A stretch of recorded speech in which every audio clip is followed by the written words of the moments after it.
Good evening, everyone. I want to thank you all for being with us tonight. I want to welcome you to the next talk in Daemen College's Distinguished Leaders Lecture Series. And we're honored tonight to have as our speaker one of our own, one of Western New York's own, and one of New York's most important leaders, Lieutenant Governor Kathy Hochul. And we had hoped to have with us also tonight State Senator Tim Kennedy, who would do the honors of formally introducing the Lieutenant Governor. But however, he had a family emergency that came up late this afternoon, and so he won't be with us tonight.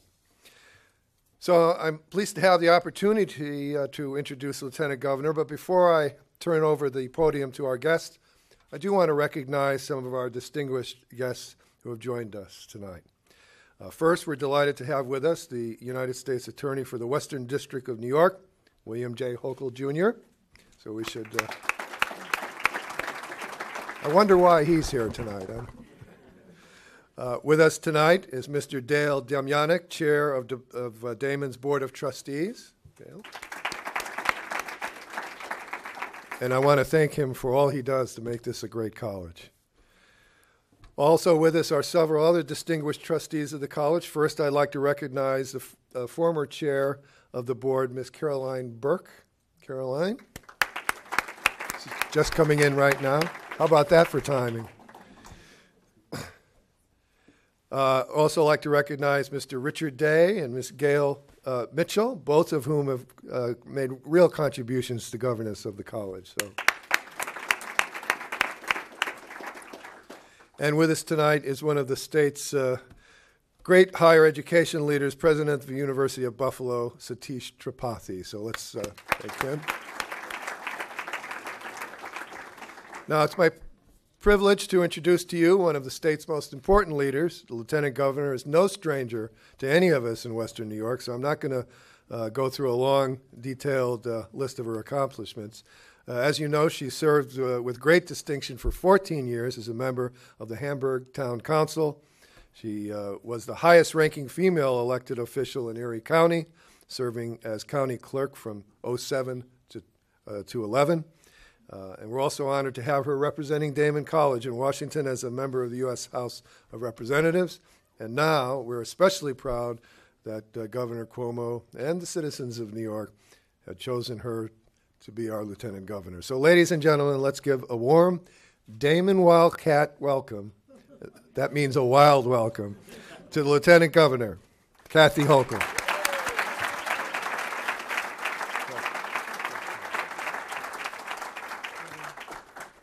I'm pretty tall, aren't I? I think I'm going to move that over and not artificially enhance my height, although it might be well. It is so great to be here, Dr. Olson. I feel like this is coming home. I look out in the audience, I see the faces of so many people I got to know and work with and had the privilege to represent and still do now, and still do. So it's an honor to be here.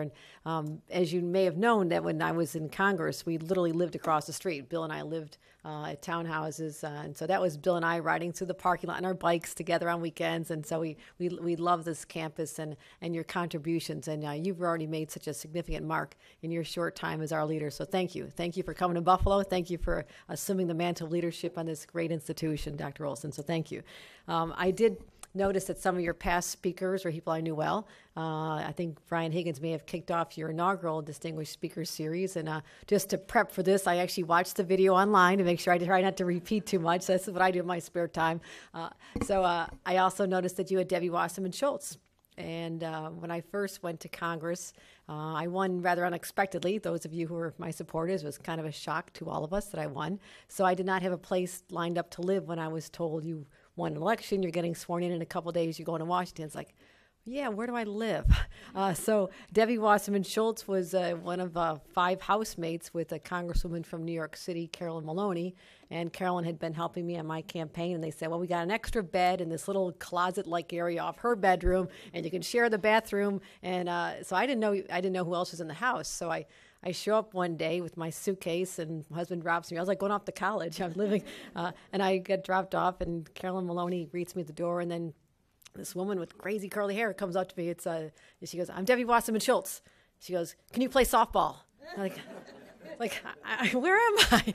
So I didn't know what to say, but I said, I did this quick thought process. I just won a seat for Congress. I wasn't supposed to win. I got to think softball is going to be a little easier than that. So I said, yes, I do play softball. And so it turns out she was the chairperson of a charity event to raise breast cancer awareness, and we raised money. And she said that you're on the team. We're short a player. 7 a.m. tomorrow. We have a practice, and wear your sneakers and sweats and no makeup. So that's how I started my days in Congress. And I went home the first week, and I said to my husband, and Bill's a great athlete, I said, honey, would you just make sure I don't throw like a girl? I'm not sure what that means. I need to get a good arm on. So he practiced me for weeks, and the women in Congress won. We actually played the women of the media, and they are half our age. We're very proud of this. And I concluded there's no more competitive group of people on this planet than women who make it to Congress. So you don't want to mess with them. You don't want to mess with them. So I still see Debbie quite a bit. In fact, she was excited when she had a chance to speak here. And certainly during my time in Congress, I really was taking advantage of my proximity to Daemen many times, and we hosted a roundtable for students dealing with the potential of doubling the student loan interest rate at the time. We assembled a lot of your students before your time. Dr. Clausen was very hospitable. We also did a lot with veterans, and I was so proud of the work that you're doing here on campus to support our veterans. I had the opportunity to serve on the House Armed Services Committee, and that took me on a journey to Afghanistan and went in helicopters to 5 different bases, and what an experience that was to see a country that was so bleak. It was as colorless as the moon, and I would go to these bases, and there's nothing out there, and I'd be sitting in a mess hall with usually New Yorkers who had signed up to serve. And I remember one time I was down in Helmand Province, and I was sitting with maybe 10 or 15 active military, and I said, what's your biggest fear? I just want, what's on your mind? What's it like to be here? And we're surrounded by the Taliban in the mountains. I mean, it's a scary place. You don't know if you're going to make the next day. IEDs all over the roads. And they said their biggest fear was coming back home and not having a job. And this was a time when the unemployment rate for returning veterans was about 20%. And that broke my heart to hear that's their concern. The people put on a uniform and go there to defend us, and they're over there worrying about whether they're going to end up among the many homeless. We're filling our streets during this time. This is a few years ago. Congress engaged. We changed a lot of laws, tax structure to help veterans returning, but there's still so much more that needs to be done. So I was really privileged to team up here and do a lot of events with veterans, and let's continue to do that. Let's continue as employers and people who have opportunities to bring them back home to the family, particularly ones who've had multiple tours of duty. It absolutely has an effect on you. You cannot go over there and not come back affected, and we need to take care of them when we come home. So thank you for your leadership on that. So I was asked at our little gathering tonight a common question, and so what's the difference between serving in Congress and being lieutenant governor? So I just give you a little reflection as I work my way down to the Buffalo story, which we're so excited to talk about tonight. One is when you look at the environment, the culture of Washington, I have to say I was a little bit spoiled. I had the privilege to work for Senator Daniel Patrick Moynihan pretty much right out of law school, and where's Bobby? Bobby Mills? Bobby, you worked on Capitol Hill at the same time, so you'll validate this. This was an era back in the 80s when there really was much more collaboration, and I'd have to say statesmanship. This is where you had Senator Moynihan working with Orrin Hatch to get a major anti-drug bill worked through the Congress, and that I worked on with him. We had immigration reform. It's the last time we had major tax reform, 1986, the last time we looked at our tax code. Democrats and Republicans, sure, they squabbled, but they actually pulled it together at the end of the day. We had farm bills, bipartisan. We had transportation bills, major infrastructure spending, bipartisan. So I got spoiled. I thought this is actually how government's supposed to work, and it was a good time. But I fast forward to June of 2011 when I was so privileged to be elected from this area. It was a different world. It was a different world. I mean, there had been a different political persuasion, a strong Tea Party influence that was elected, and there were a lot of moderate, reasonable Republicans, a lot of moderate, reasonable Democrats that used to pull together, and all of a sudden both parties are getting pulled to the extremes, and we weren't getting a lot done. And it was more about winning the daily battles on the 24 news cycle than moving the country forward. And for me, as a lover of our country and a purist of government, pleased that it's the best institution on earth, it was very disappointing for me to see that it was not functioning. And when I arrived there, this is when, if you recall, the battles They're talking about the debt ceiling. We were spending excessively, in my judgment, and we started getting that under control. But there was something we had to do, which was raise the debt ceiling, or our country would default on its obligations to the rest of the world. We have never done that in our history. And we have a lot of businesses that were counting on us to do the right thing, because businesses weren't even expanding. They weren't spending their capital because they did not have the confidence in their U.S. government that we're going to do the right thing. And so it was affecting the economy. It was affecting our ability to get out of the recession. So we just kept kicking that can down the road. We ended up with sequestration, which we're still living under, and basically gridlock on steroids. Just nothing was getting done. So I was disappointed in that experience. I loved my work in the district. I did a lot with our farmers and veterans and small businesses. But as someone who loves getting things done and having results, it's a little tougher to get things done in Washington. So this opportunity now, which just literally came about a year ago when I was asked to be the governor's running mate this time a year ago, I didn't know what to expect. I really didn't know what to expect. I knew that Albany years ago had a reputation of being the most dysfunctional government in our country, state government, which is not something we're proud of. It had a reputation of being a very high-tax, anti-business environment. And I did take note, though, that this was starting to change. And over the past year, I've had a chance to figure out why, what's actually happened in the state of New York, how we've been able to cast off that mantle, that reputation of being anti-business, but still retaining our progressive history, our progressive character as being the home, the birthplace of women's rights, the birthplace of the environmental movement, the birthplace of the labor movement. Actually, NAACP started right here in Western New York. And so we're very proud of that heritage.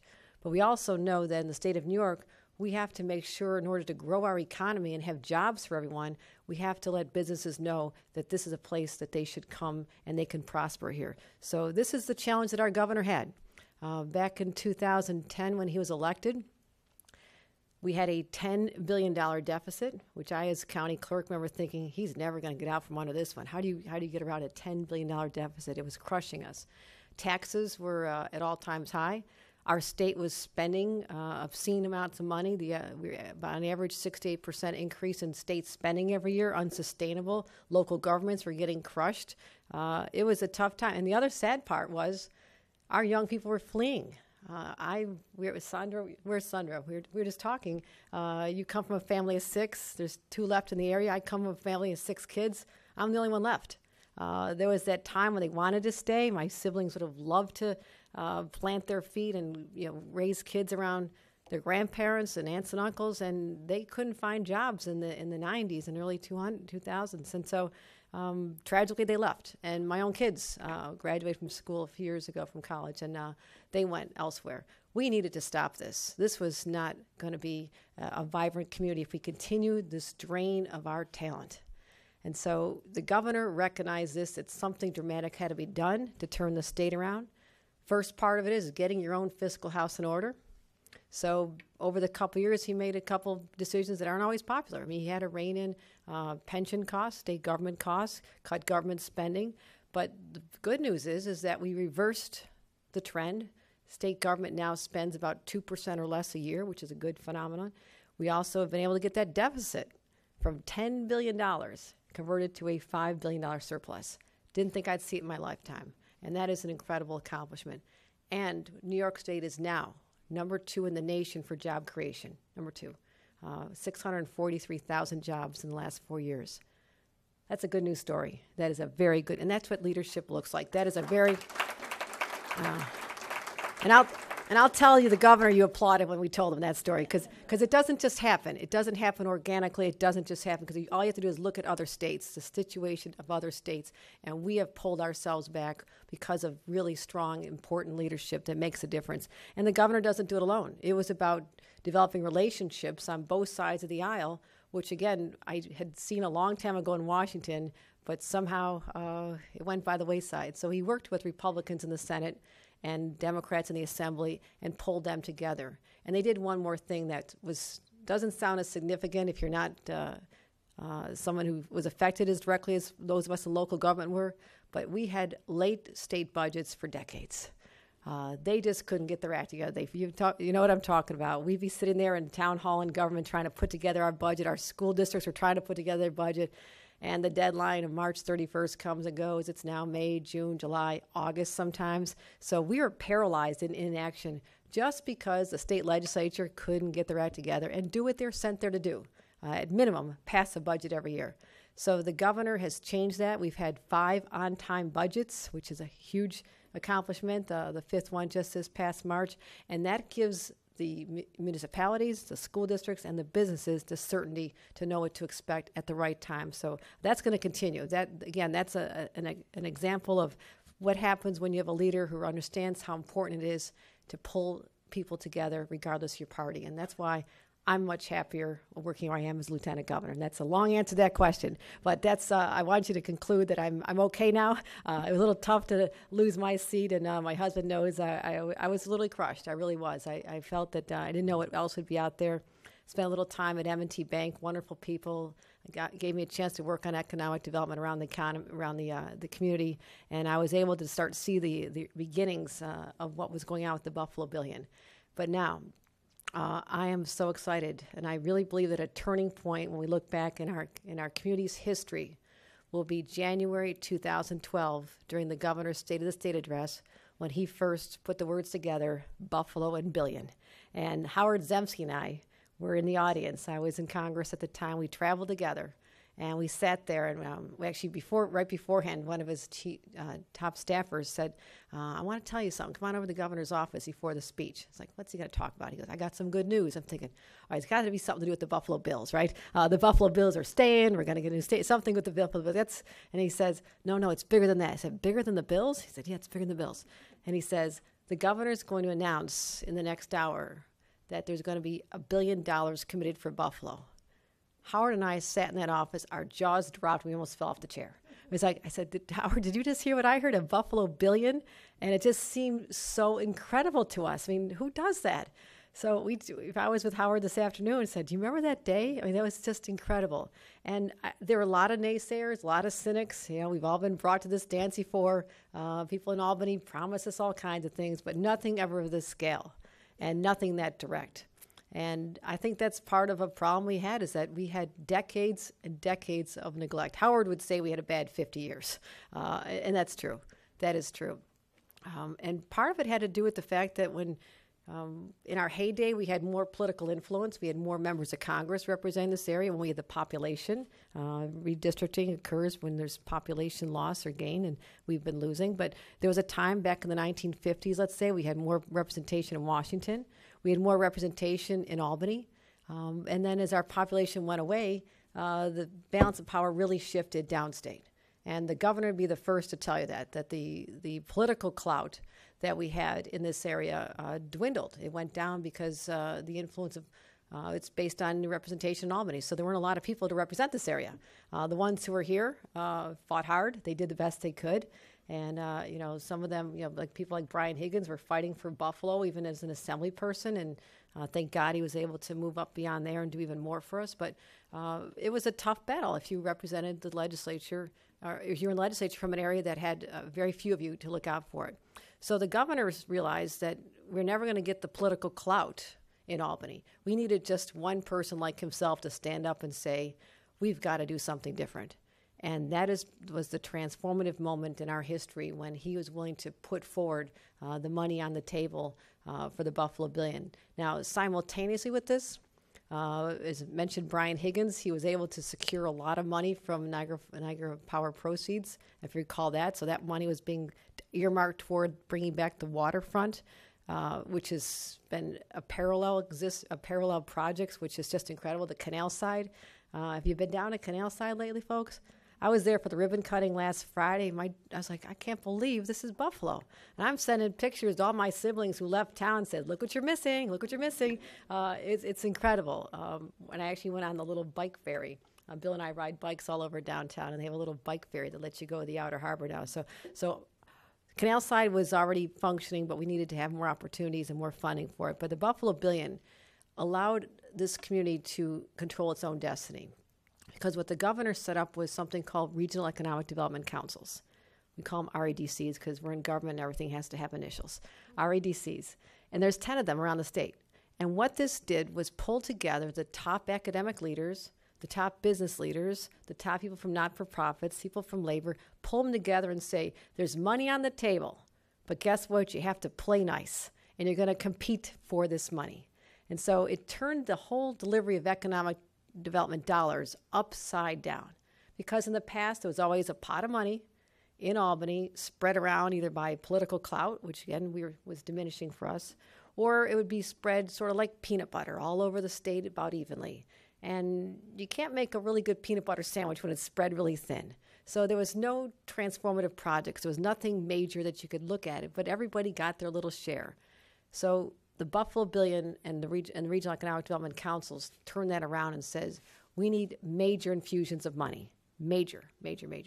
And we'll set together these councils, and we'll pull together the best and the brightest. There'll be community outreach, and let the community decide what their future should look like instead of bureaucrats in Albany doing that for them. Flipped it upside down.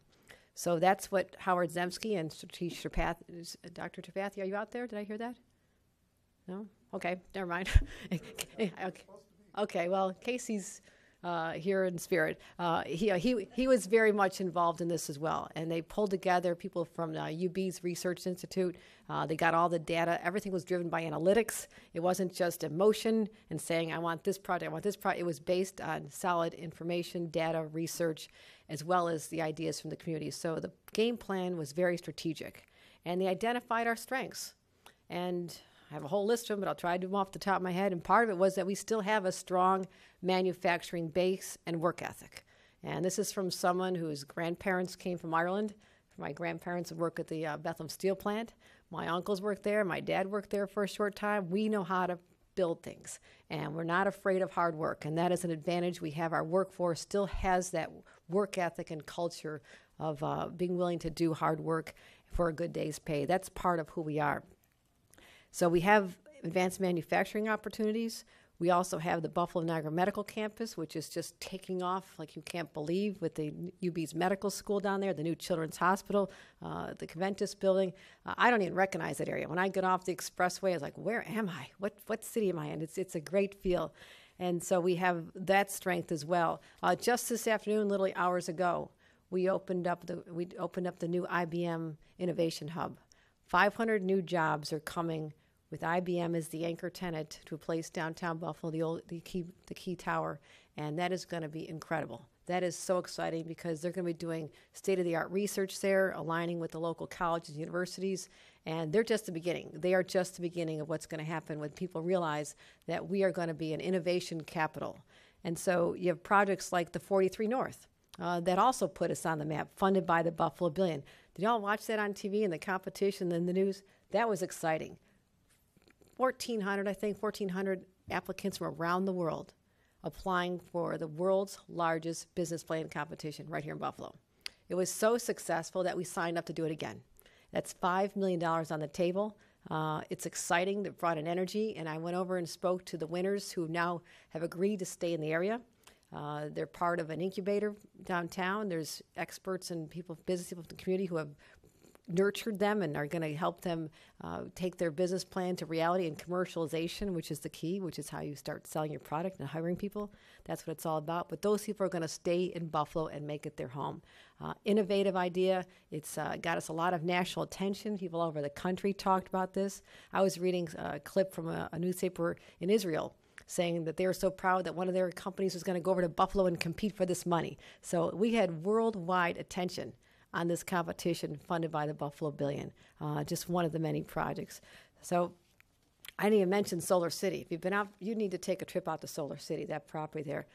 They're now hiring. 1,440 new jobs will be coming there, plus about another 1,500 from supplier jobs. And what's so important about this strategic plan is not just playing to our strengths, but also making sure that we have opportunities for everyone in the community. That's why our development has to be transportation-oriented, which means if someone wants a job at Solar City, they're not going to need a car to get there. If they live in the city of Buffalo, we're building things on bus lines and rail lines. That's what's important, to make sure that people can get to their jobs. Because the governor and all of us agree that there's no real recovery unless everyone is lifted up. We don't want just out-of-town businesses and have their CEOs come here. We want them to do well, but if we don't take care of the people who've been living here all their lives, particularly in areas that are harder to place people in, let's say the east side of Buffalo, if we neglect areas like this, then we have not succeeded. And that's what the governor believes as well, which is why we opened up something called Buffalo Manufacturing Works, which is going to be a state-of-the-art training center. State of New York dollars are going to be there to help buy the equipment and the machinery and the technology to train young people the jobs of the future. So they'll be able to learn how to work at a place like Solar City and get a job and be able to support a family and stay in this area. What a transformation that's going to be. So we are going to lift up every member of this community and make sure that they have the education and the skills necessary to take advantage of that. So I'm just going to flip through here, make sure I've been kind of going on a long narrative here, but I also want to talk about how we judge our success. I want to also mention Daemen College's share of the Buffalo Billion. How could I forget that? They have an outstanding center in the Tri-Mains building. I mean, you're going to give me a tour of this, right, Dr. Olson? Okay. They have their Center for Excellence in Animation, but they have now teamed up with the Empire Visual Works, and they'll be able to take students from programs like Daemen Colleges, which is an incredible opportunity for people to learn all this digital animation. And we were talking over dinner about how you can, if you have a picture and it's raining or snowing in the picture, well, you want to make it look sunny, if we could do that to Buffalo permanently, if you could figure out how to do that so it's always sunny and nice and beautiful, I think it'd be spectacular.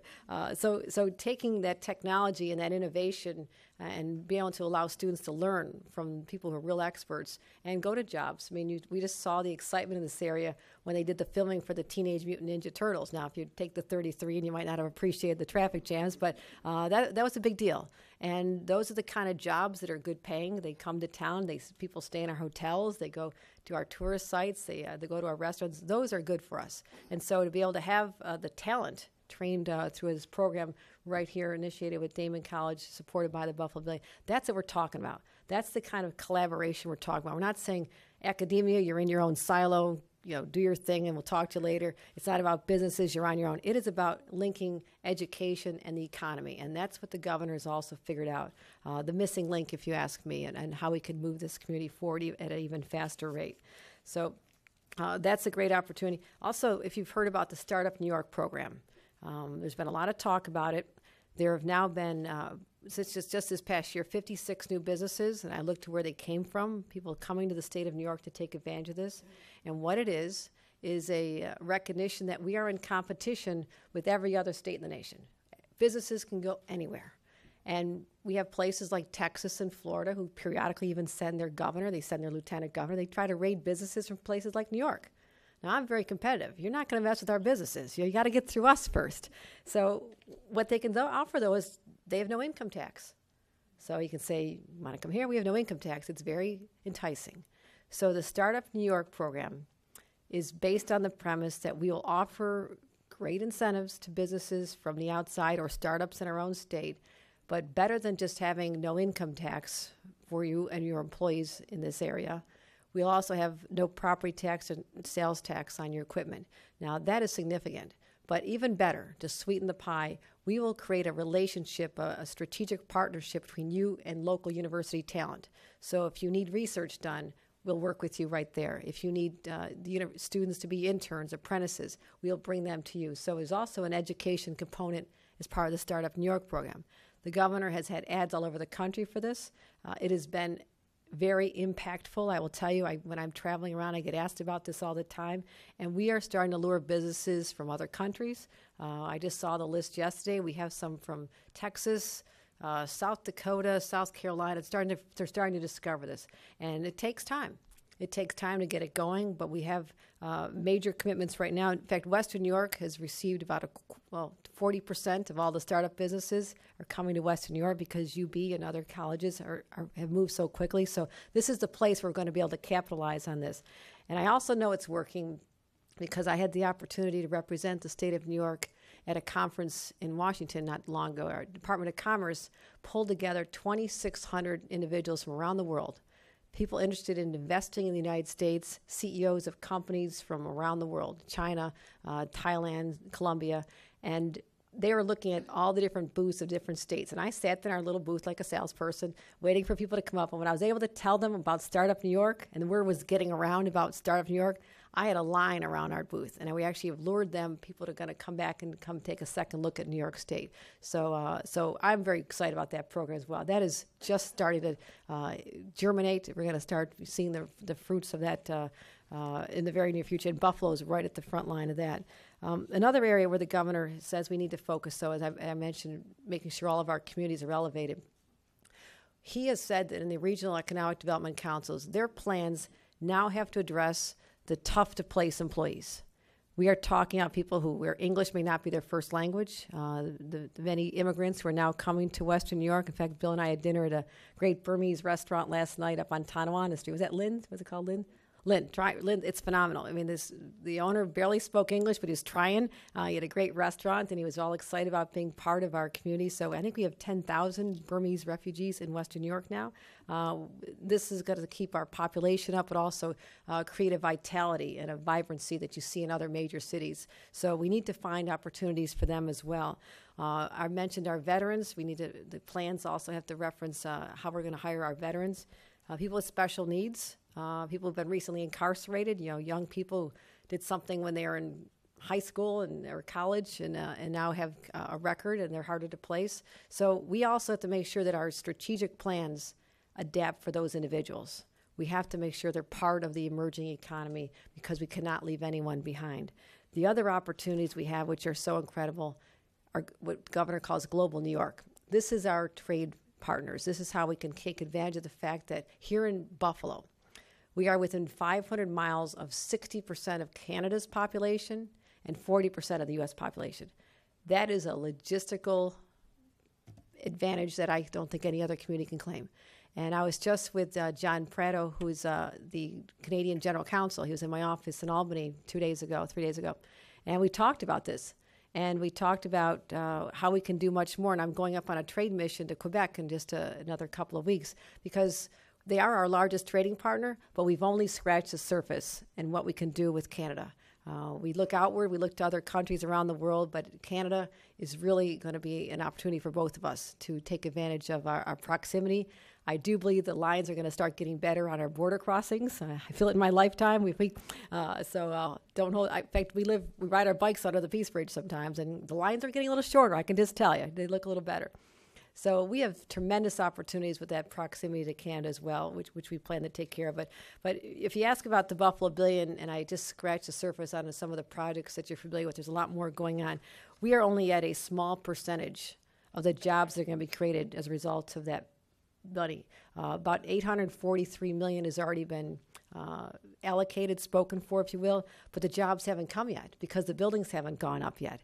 So we are at the beginning of seeing an absolute renaissance in the job creation aspects. But if you look at where we've come just since last April 2014 to April 2015, there are 4,000 new jobs in Buffalo alone. 4,000 new jobs. And what is significant, our wages have gone up about 4%, another big jump. Our unemployment continues to drop by the month. That is another good news story. But the statistic I like the best is that since 2010, when the governor was first elected, in 2015, the number of young people coming to this area has gone up almost 4%. I'm talking 20 to 39-year-olds. That is the population we were hemorrhaging most of my lifetime, and they're coming back. And so that gives me the most optimism of any statistic out there, because they're starting to rediscover that it's a cool place to be now. And part of it is Canal Side. Part of it is the housing that's going up downtown. We're starting to figure out that empty nesters like ourselves or young people really want that urban experience. It's rare when you find someone who says, "Yeah, I want to live in an area that's got a lot of sprawl. I like that." No, they want to be in an area where there's a critical mass, there's a vibe going on, and we're finally now offering that to them. We never had that available. We never had people converting old warehouses into housing with that cool kind of Greenwich Village feel to it. We might be 40 years behind everybody else, but we're getting there. And so these are things that young people want to have. They also don't want to drive cars.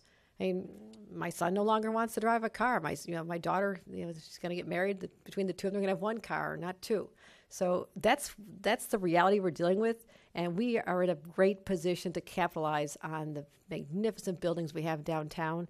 The architecture, I don't need to tell you what gems they are, but the rest of the country is recognizing this. In fact, our tourism dollars are up 2.6. Well, they're up at 2.6 billion, about up 3% increase in tourism coming to Western New York in the last year. That's significant. And some of that has to do with some of the incredible press we get around the world. You've been reading all the other, in New York Times, I was so shocked when I read all these in one place. Can I just read some of this to you? You're going to like this. Let me just read the headlines. An urban revival in the West Belt. U.S. News and World Report. Long-suffering Buffalo is coming back. This is from Site Selection magazine. Multiple visions. The billions and visionaries keep flocking to Buffalo. Period. Really. Those are their words, not mine. In Buffalo, New York, a new vitality is giving the once gritty city wings. Washington Post. City of Buffalo, New York amazes with a growing buzz of change. That's from Dream Travel magazine. I've never read Dream Travel magazine, but it sounds lovely. Long-suffering Buffalo sees hope in building boom. Wall Street Journal. Once a punchline, Buffalo fights back. The New York Times. 52 places to go in 2014, New York Times, and one of them is Buffalo, Niagara Falls. New lures for locals in Buffalo. I'm talking about our culinary options and shopping and the hotels. Let's raise a glass to Buffalo, a city of great hospitality, from the Toronto Star. So it goes on and on. But if you don't feel proud of that, there's an excitement, there's a buzz, but there's also a reality check. And there are some challenges, because I'm not just going to gloss over a few other things we have to deal with here in West New York to take us to the next level. One thing we have to be careful, that gentrification does not drive out people from their communities. People will continue to need affordable housing to live in Buffalo. That's important. And when I travel to New York City, that's the number one issue on people's minds is affordable housing. We have to learn from the mistakes of other communities and make sure that people who were born here, want to stay here, come here, can afford to live here. Now we can now. Our median house price is about $110,000. I was on Long Island yesterday. Median house price was $910,000 in one part of it. The other part where I went, where they considered the tough area, was $303,000. Median house price. So they have problems. I mean, I had a great forum with a lot of business people on Long Island, and their challenge is the young people are leaving, not because there aren't jobs, because they cannot afford to live there. They're losing them. And I didn't want to say, well, send them up to Buffalo. I can't say that anymore. I can't say things like that. I got to watch it. But I did point out that, Buffalo went through some of the experiences they had. They lost 60,000 jobs almost overnight when Northrop Grumman packed up and left. I said we had a similar experience when our steel industry left town as well. So they had other opportunities. They had a lot of other industries. They were much more diverse than we were, but they've got real problems as well. And their property taxes, they are through the roof. They are through the roof. So as much as we know they're high here, they're worse in other parts of the state. So what I'm here to say is my position allows me to travel every corner of the state. I mean, this week I was in Long Island, I was in Albany, Buffalo, and Binghamton, all in about a 3-day period. So I see it all. And I know excitement when I feel it, and I feel a sense of optimism here. And out there there's a sense of jealousy about what's going on in Buffalo, and I never thought I'd feel that, but they're envious. And it's not just that we got $1 billion, it's what we did with that money and how we're already starting to change, and how places like Canal Side and the Buffalo Niagara Medical Campus and our work downtown is just making people say, you know what, we now want to look to Buffalo as the model. Who would have thought you'd hear that in your lifetime? We're looking to Buffalo as the model of how to turn around a city. And in another couple of weeks, I'll be speaking at the Clinton Global Initiative in Denver, because they want me to tell the Buffalo comeback story to about 1,000 people. I'm going to be very proud to do that. That is going to be one exciting day for me to talk about someone who was born and raised here. My parents started in a trailer in Lackawanna, and they lived the American dream. I lived the American dream, but I want to make sure everybody that comes after us and calls Buffalo their home, that they have the same shot at the American dream, and that's what it's all about. So thank you for your attention today, and I really appreciate being here. Thank you. Yes, let's give him a Daemen Wildcat.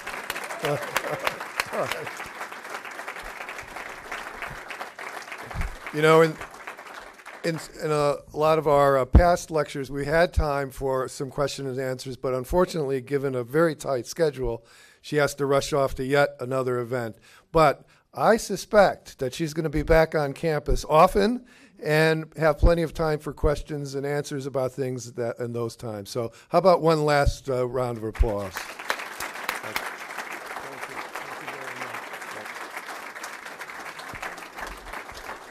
By the way, you heard mention at the end of the speech, Mr. Prado and the Canadian-U.S. relations. I was with him last night in New York City, and he just said he'd be delighted to come to Daemen and speak as one of our next lecturers. And so I'll be sure to arrange that Monday for sometime in the near future. So we want to hear what he has to say about similar topics to this.